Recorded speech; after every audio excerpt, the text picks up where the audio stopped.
A controversial bill that could wind up banning books from public schools cleared another hurdle in the state Senate today. Critics call it homophobic and the legislative equivalent of censorship. Supporters say it is designed to provide transparency and give parents more say in what their children are exposed to. 10 Tampa Bay's Eric Glasser has more on this debate. Chair Gruters. Yes. Proponents of SB 1300 say they're fed up with what they consider to be inappropriate books and other materials being shown to students in public schools. My concern is that some of these materials are not age appropriate and forcing these conversations with students that are not age appropriate. The bill would require a state-certified media professional at each school to review all student books and materials to make sure they are what the state considers age appropriate.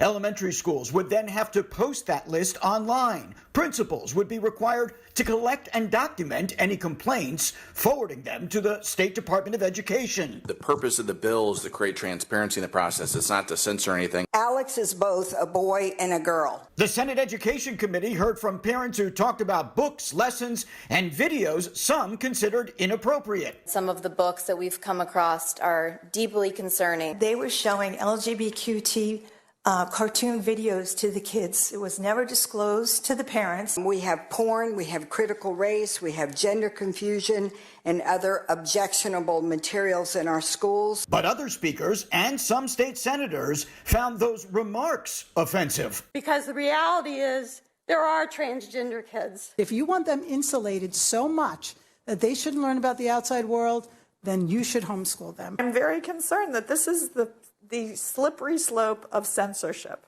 While the bill advanced out of committee on a party line vote, it is by no means a done deal. Senators on both sides of the aisle took issue with parts of the same bill that would cap school board member salaries at the same level as state lawmakers and questioned why the bill would only apply to district-run schools, not public charter schools and private schools that accept tax-funded vouchers.